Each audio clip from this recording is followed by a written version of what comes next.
एक जिज्ञासु का सवाल है, ये मेरठ से हैं, इनका नाम दयाराम सैनी है। और इनका एक सवाल है, वो पूछ रहे हैं जी भगवान से प्रेम कैसे होता है, प्रेम करने का कर्म क्या है, पैड़ी क्या है, कैसे कहाँ से स्टार्ट होके कैसे होता है टचिंग, और प्रेमी के लक्षण क्या होते हैं, मोटे मोटे लक्षण। लक्षण तो काफ़ी है लेकिन प्रेमी के लक्षण क्या है। तो देखो, प्रेम में सबसे पहले जब आप संसारिक आदमी हो, किसी वजह से पिछले संस्कार से आप में वो श्रद्धा या भगवान की खिंचाव आ जाए, पिछली भक्ति भगवान दे दे, तो सबसे पहले प्रेम का पहला लक्षण है श्रद्धा करना। श्रद्धा किसे कहते हैं? विश्वास। और उसका थोड़ा बहुत ये है कि भाई विश्वास के साथ थोड़ी भूख, चाहना। तो पहले श्रद्धा हो, अब मैं उसको जानने के लिए या किसी साधु के पास जाते हो तो श्रद्धा से जाए आदमी, कोई टेस्ट लेने ना जाए, दीन भाव से जाए। और फिर श्रद्धा जब बन जाए भगवान है और मैंने जानना है कहाँ है, तो फिर उसको क्या चाहिए? सत्संग। सत्संग के बगैर वो किस दिशा में चलेगा? भाई ज्ञान तो पहले होना चाहिए ना, किस रास्ते से जाना है, उल्टा तो नहीं चला जाएगा।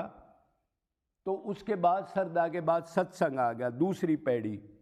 और नंबर तीसरी है, जो सत्संग किया है उसको ये नहीं है सुनार इधर से निकाल दिया, हाँ भरता रहा, हाँ जी बिल्कुल ठीक है, लेकिन एक्शन ना करे।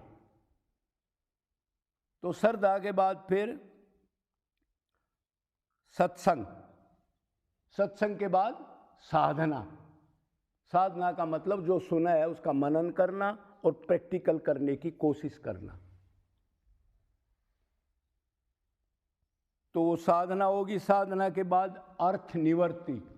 जैसे जैसे आप साधना करोगे तो अर्थ निवर्ति होने लग जाएगी, मतलब काम क्रोध लोभ कम होने लग जाएंगे, पाप धर्म का ज्ञान होने लग जाएगा, थोड़े डरने लग जाओगे, मनमाना आचरण कम करोगे। उसके बाद है निष्ठा।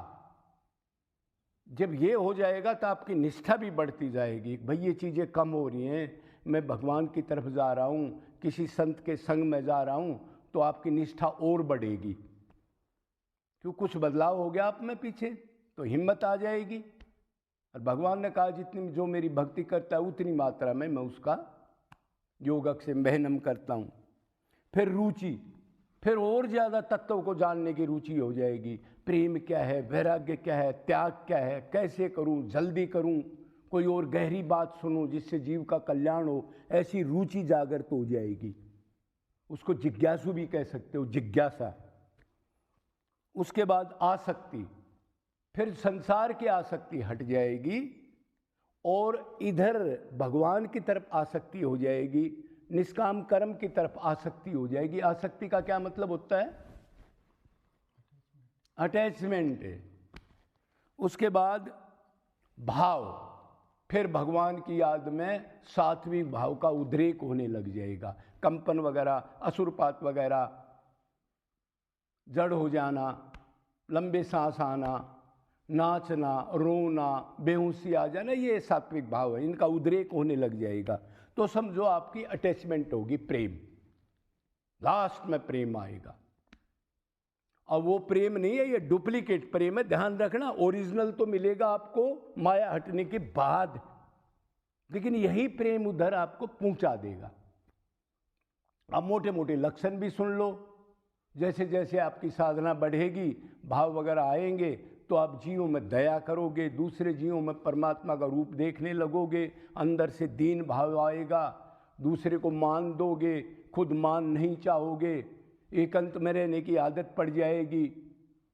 बात करोगे तो प्रेमी से, अपने लक्ष्य से भगवान की बात करोगे, दूसरा कोई बात करेगा तो आप उठ के चल पड़ोगे। फिर आपके मान लो कोई पैसा गुम हो गया, तो उसका आपको 10,000 रुपये गुम हो गए, तो थोड़ी देर 2 मिनट सोच के छोड़ोगे, फिर आपका चिंतन नहीं होगा, अरे ये थोड़ा ही चाहिए मेरे को, तो श्री कृष्ण चाहिए। या कोई घर में ऐसा हो गया तो उसको कर्म का फल मान करके उसका चिंतन नहीं करोगे। कोई लड़का मर गया, ठीक है टाइम आ गया, मर गया तो उसको फूंक दो, कर्म कांड कर दो उसका। इस टाइप के लक्षण आ जाएंगे। दीनता, दया, समता, कितना है बड़ा नुकसान, कितना है बड़ा फायदा, सम, नाराजी ना नाराज, उसकी इच्छा है ठीक है, मेरे को तो टारगेट है भगवान की सेवा निरंतर करना, तो उससे सुख दुख नहीं होगा, परोपकार की भावना आ जाएगी। और सात्विक आहार वगैरह, तो ये मोटे मोटे लक्षण है। लक्षण तो और भी हैं।